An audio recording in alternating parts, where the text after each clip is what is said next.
Hello. This is, and for once, I remember to check. This is part 12. Almost forgot there, despite having just checked it, of my series on building my own magic set. And this time, I'm going to be talking about red uncommons. Well, I was thinking that since I was making black much more aggressive than it was in the set I was using as basis, which is Crimson Vow. So maybe I should go into the other direction with red, just so that, while I generally like to draft more on the aggressive side, I personally I don't like sets which are just, two players that with just racing. Like,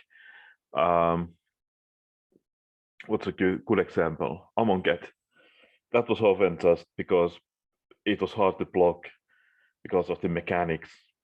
It would just often be two players just attacking each other turn after turn, and there was no interaction and basically no decision making.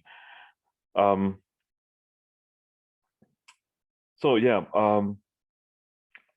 I thought that I would try to avoid that, but now that I look at it, I don't think I necessarily managed it. But anyway, yeah, okay, maybe I'll make the green a little bit, more defensive. And once again, so I've been using Crimson Vow as a basis for the skeleton. So basically, all of the creature curve is completely based on Crimson Vow, except this time I did make a change because Crimson Vow has an X creature, Magma Pummeler, which is XRR. I did not want that. So I put instead like a 4RR creature. And yeah, otherwise, again, the creatures follow that very same curve, even though once again it's not you don't have to be that careful with it when you're talking about uncommons as you have to be with commons. But I still thought that I would like to maintain as much of the draftability as possible, because you do want a good curve of creatures in your decks. I did not follow this rule on the non-creature stuff. Yeah, one thing to note, I counted Sanguine Statuette as a creature, which isn't actually. It's an artifact which turns into a creature whenever you sacrifice a blood token. But you play it in your deck to be able to turn it into a creature. So I thought that I would rather count it as a creature than an artifact, even though it's not a creature all the time. You put it into your deck because you assume that you can activate it enough times to make it worth it. So there's that. What else? Yeah, I took the I guess if I went back and looked at the other colors, I think I've been doing this quite a bit, and maybe I should be more careful with it than I've been. But I think I took the mana cost of the non-creature spells down quite a bit.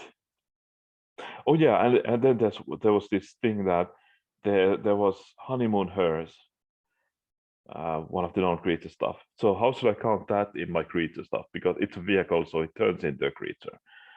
But you need creatures to be able to turn it into a creature. So I decided that it's a non-creature thing. But I did put a reprint here, which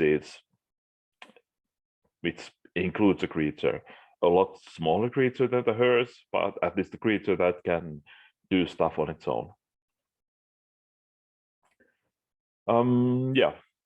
So let's start with the first one. So Eramite, new word for me. I found this by playing around with Thesaurus.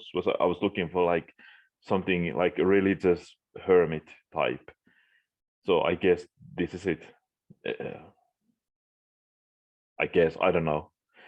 This is how I understood it. I understood the word, and I, of course, like you want there to be these archaic words because it gives the air of, uh, you know, fantasy feel. It's a human cleric, 1 2/1 at the end of combat. If card name did not block attack or block, surveil 1. So basically, so my thinking here is that this Eramite wants to stay away from the from the world and meditate or pray or whatever, just in order to learn about the world, understand the world, or whatever these kinds of people do. Like okay, so this is completely unrelated, but I'll talk about this anyway. So in Georgian times, so that would mean like, so as I understand it, Georgian times would be between the Tudor times of like Henry VIII and Elizabeth the First and whatever, and Victorian times, which would be like 1800s, roughly, like mid 1800s forwards. Somewhere between them was Georgian times, and in Georgian times there was this weird habit of people hiring hermits to live in their gardens, and the hermits would only get paid if they would stay there for a long enough time and didn't talk to anyone during that time. And they had other duties, like they had to seem like they were there to, that they were great philosophers who had decided to live in solitude. So they would have to appear that way when there were guests around, so that the whatever rich guy, probably some member of the nobility, would be able to, portray their own civilized ways by presenting this character in their gardens, which is weird. But yeah, complete tangent. Although someone should do something with that in some fantasy property, because it's one of those weird things people just do. Okay, yeah. So well, this is an uncommon, so you can do a little bit more difficult decision making here, but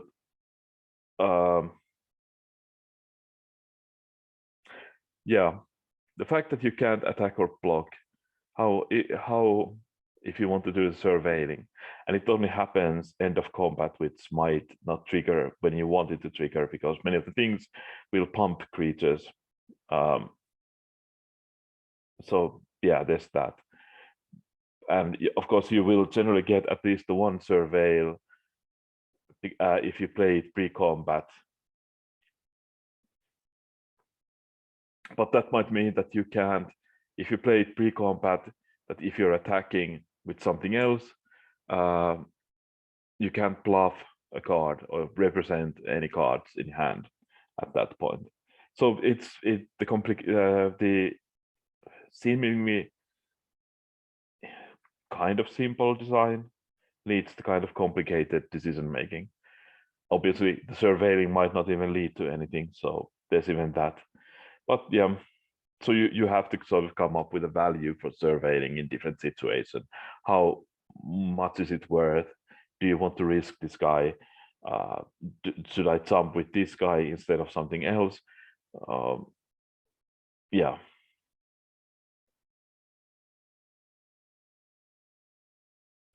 I don't know. This is actually like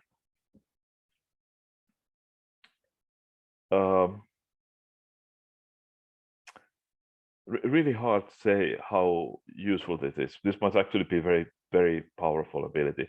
Maybe this should even be rare. I don't know. It's just so, or on the other hand, because it's a 2/1, it might just die immediately after like after entering the battlefield. It just might die immediately. Who knows? But moving on, unstable dimensional portal. I would have to come up with a cleaner name for this. Yeah, but it's a wall, 1 and R, 1/04. Whenever a player casts an instant or sorcery, like any player, card name deals 1 damage to each player. So I thought that this would sort of represent the dangers of the world. Like it isn't quite stable. So maybe I should have something like this at common, so that it's more immediately clear that this kind of things can happen. Or you could do it in other ways. You could like have evolving wilds at common, and just have the art depict a situation where the actual world is becoming unstable. You can do it on stuff like that as well, obviously, but yeah.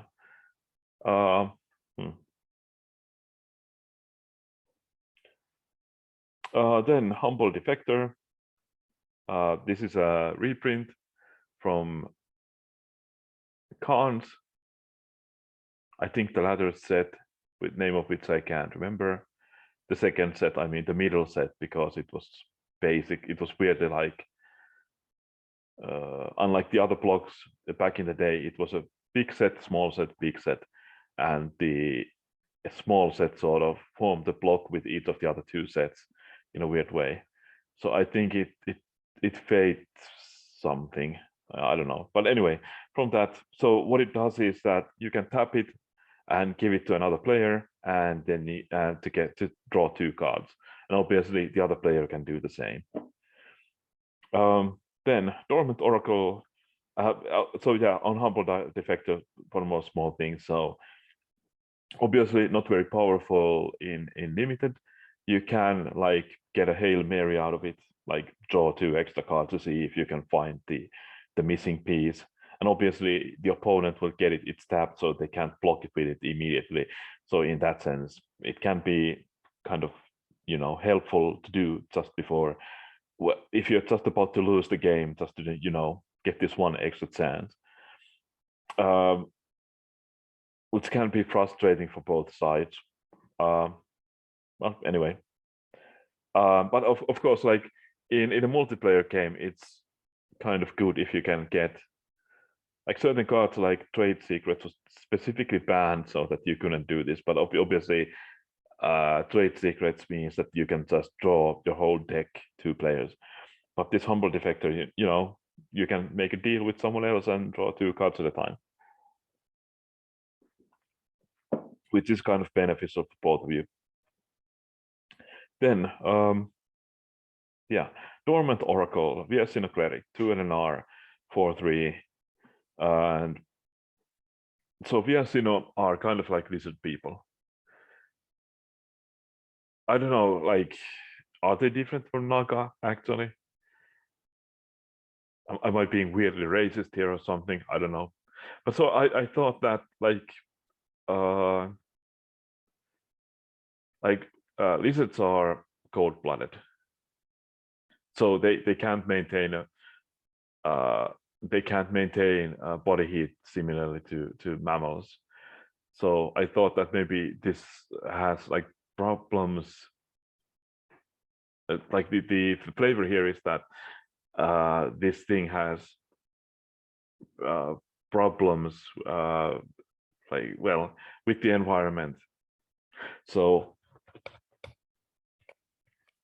yeah, it needs some, needs to learn about it and just, get accustomed to the environment. So I thought, okay, it can't block on then unless there's a sorcerer in your graveyard, and can't attack unless you have an instant in your graveyard.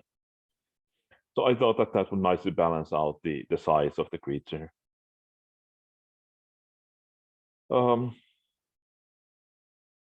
Yeah. So you have to be careful with it. Like it again, this is like complicated decision making. So if you want it to be able to attack, you have to cast an instant. But do you really want to do that? Do you really want to do that? Like if you have a very limited number of removal spells, instants in your deck, for example. So are you sure you want to use one of them on a target that isn't that important to you, just so that this thing can attack? Yeah.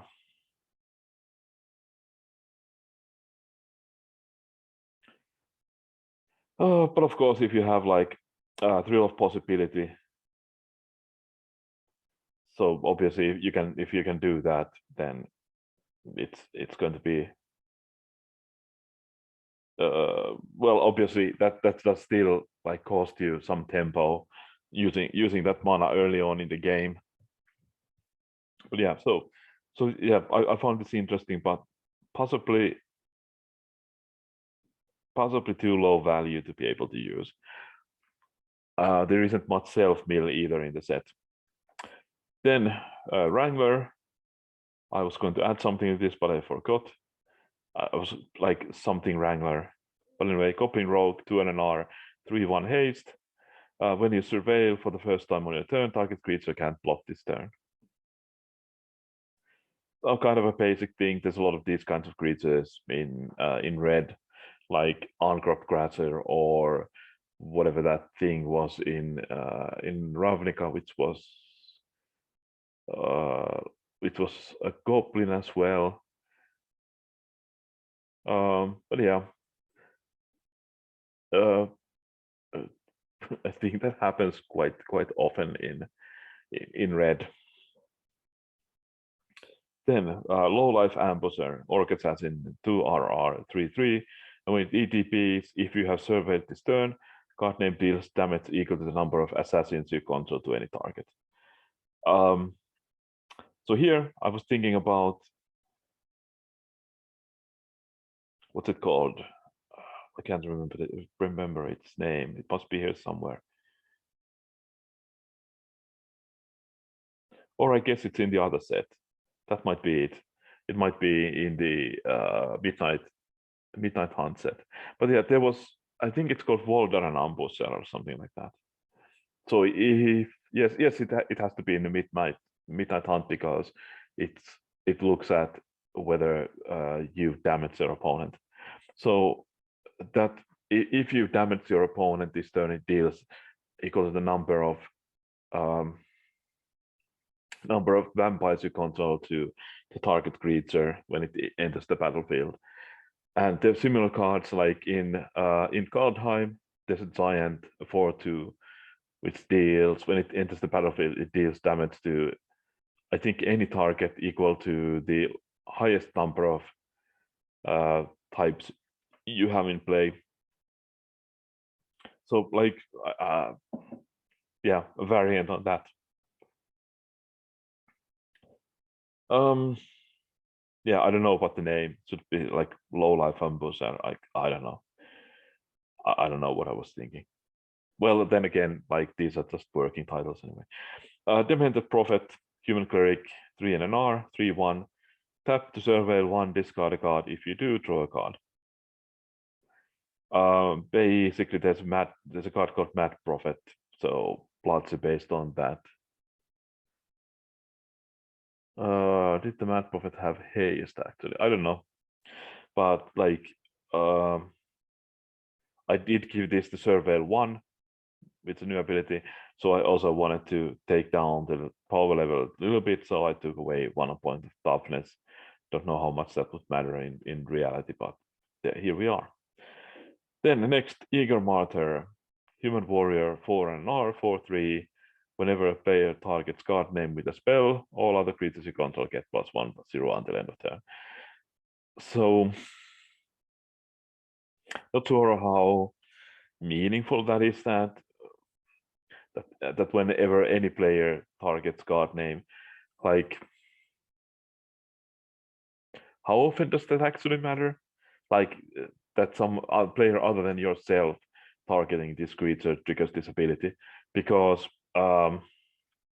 obviously if they can then want to kill this and they can kill this, they just do it outside of combat, or like after combat on their turn, or after combat on your turn, or before combat on your turn, or whatever. The only thing where this probably does matter is that there are certain situations, obviously, when your opponent wants to lure you into a trap where this might come into play. And then there are those white spells that deal specifically damage to attacking or blocking creatures, which is also where this might matter. Do I have one? Piercing light, yes, that's one. So I don't know.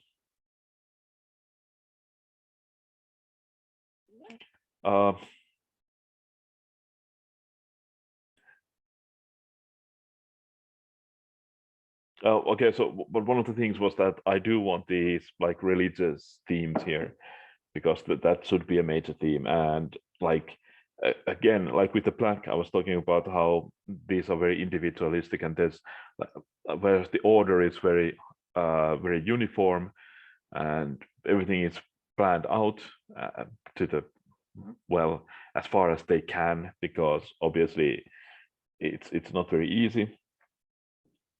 I want the red clerics, Order of the Penitent, to be like more like a ragtag group, bunch of individuals.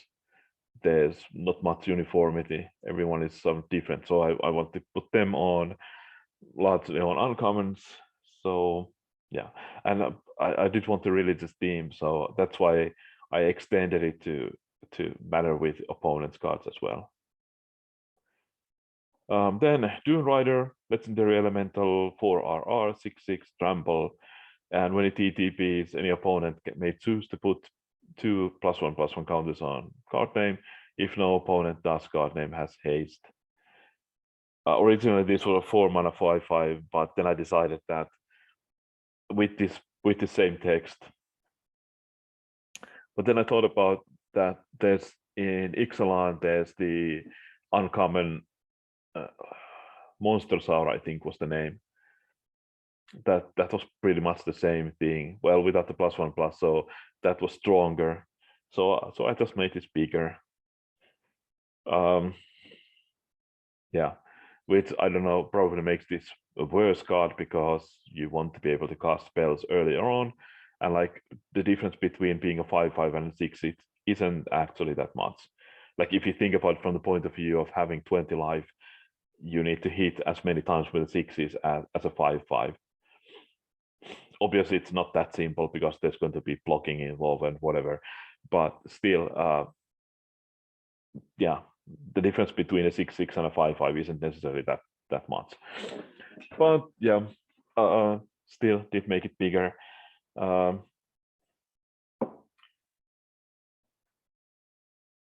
This ability is kind of from the original Theros block, where there was this, I don't remember the name of the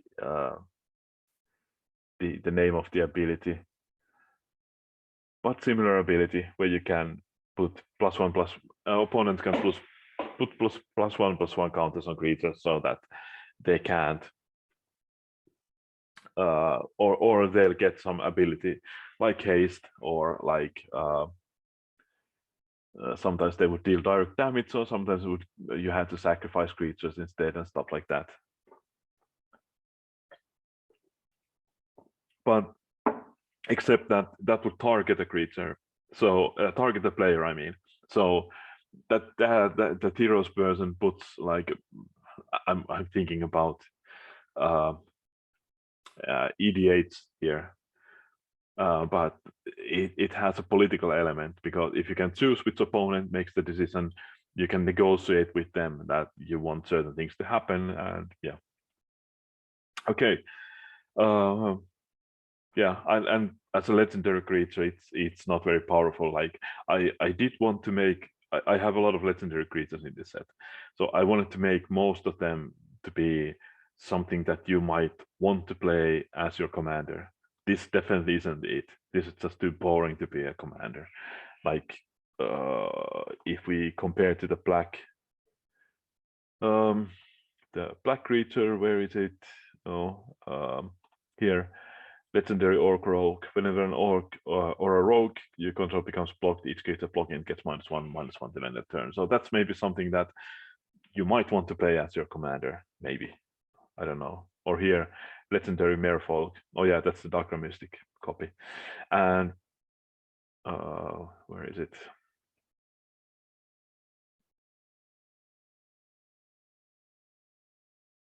Oh, legendary dog, great boy.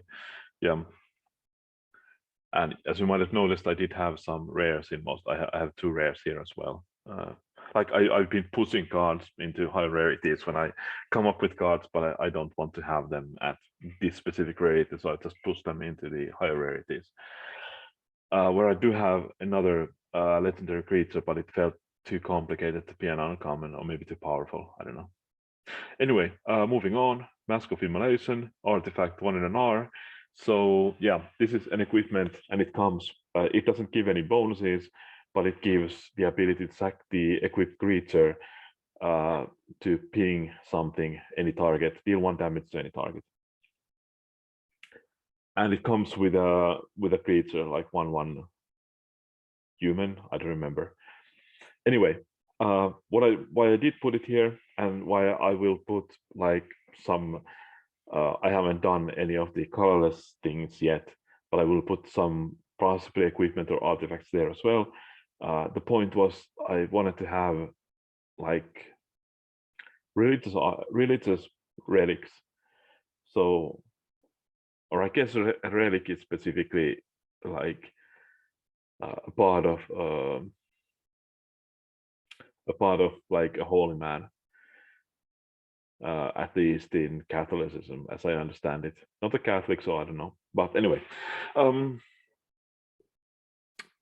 yeah, I just want to have like a religious artifact here, and while going through all the red artifacts, I found the Mask of Immolation, and it felt like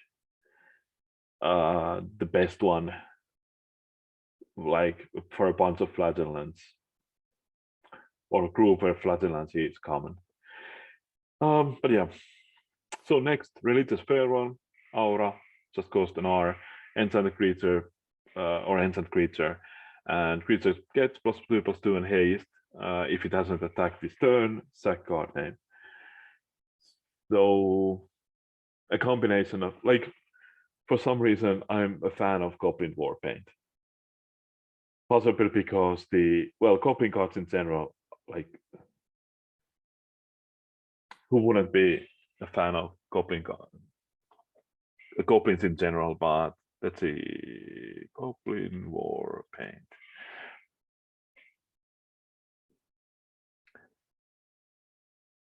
Yeah, so just I definitely enjoy this card. Like, the Eldrazi may not be intimidated, but if it boosts the Goblin's confidence, I see no reason to discourage it. So I find like that's a specific version I like the text. So I thought that maybe I should have like a similar name, and there is a kind of a similar card in Kamikawa. I haven't seen anyone play it yet. And then there was one card in Ixalan which was actually very much the same. It gave +2/+1 and first strike, and you had to sacrifice the enchantment, the aura, if you didn't attack it with it.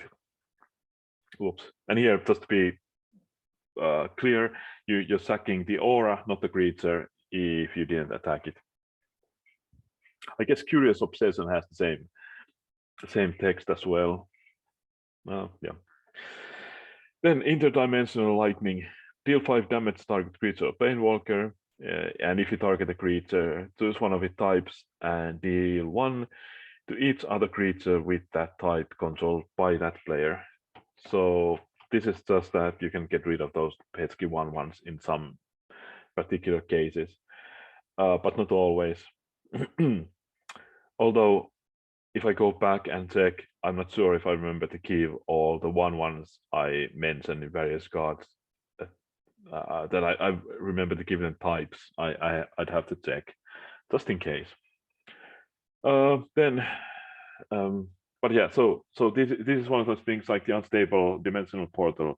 Like I want to give the like an idea of how dangerous this place is. So that's why interdimensional lightning. So like you don't have to see doesn't have to be like a thunder going on, so that you can get lightning strike. It can just happen because of the weird physics of this place. Then religious ecstasy, sorcery, or discard 2 cards unless you discard sorcery an instant. If you do, draw 2 cards. I wasn't sure if I want this here because I already have Thrill of Possibility at common, but yeah, here we are. Maybe I should maybe put this at common and change the Thrill of Possibility to something else. I don't know, but yeah, I think they can also coexist. It won't be a problem. Then armament market, enchantment 1 and an R. When ETB is tutor an equipment, the first time you equip on each of your turns costs 2 less. Here, I'm not sure from which set it is, but some arena specific set or arena only set. Possibly the some start, whatever it was called, Historic Horizons or whatever. The arena only some start set anyway. Possibly that had a card called, I guess it's Arms Dealer, which would what is it called? Not Seek. Seek is from your library, but you know, would find you a random get to your random equipment during your upkeep each turn from this random pool of equipment. And yeah, I just found it like possibly like in some ways I don't think maybe it shouldn't be red. Maybe it should be white, because well, white already has things that that find equipment as well. But then again, like, well, there is a war going on right now. Like, well, obviously there's always wars going on, but being in Finland, neighboring Russia, it's sort of the war in Ukraine sort of hits closer to home than most wars that are going on around the world right now. But anyway, that seems to be, I don't know.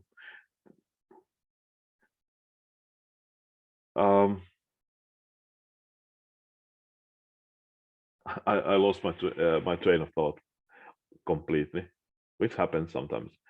But anyway, so I don't know. I thought that if the Arms Dealer or whatever it was called is in red, I think this should be like more that I think there should be like flavor-wise. This should be something that red can do in my mind, because red is closer to artifacts, like you know, not necessarily like better with well, yes, actually it's in general red is better with artifacts, but I guess white in general is better with equipment specifically. But I did feel like this could be an aspect of the color that could be, you know, explored further. Except that the thing is, I will just keep the flavor very separate. Like white has things like open the armory or whatever it was called, where you can tutor for an equipment. So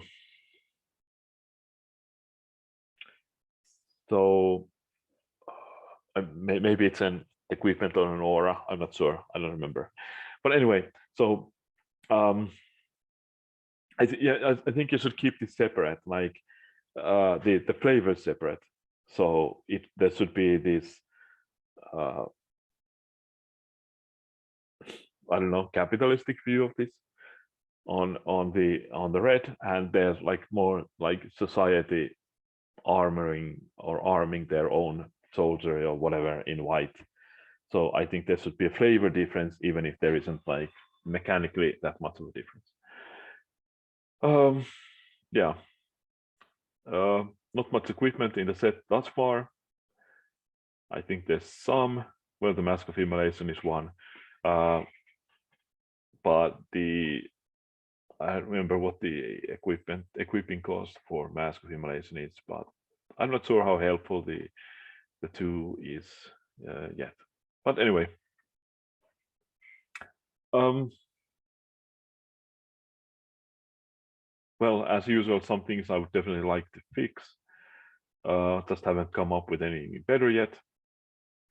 And obviously, none of this has been tested at any time. One thing I do notice right now is that there's a kind of a jump from like 4.3 to 6.6. So that might be a bit of a problem. But there's a 6.6 at common as well. So yeah, I think mostly you can deal with that, because you do want like actual combat decisions in limited. But yes, so next time, green uncommons, which I haven't got started on at all thus far. Usually I mean like a few cards when before I record these, but this time I haven't been able to done anything yet. So yeah, but green will be next time. Hopefully I can get it out before or during the weekend, because I have to, well, work continues on Monday, but well, we'll see. So thanks for listening. Feel free to do any of the YouTube stuff, and I'll see you whenever.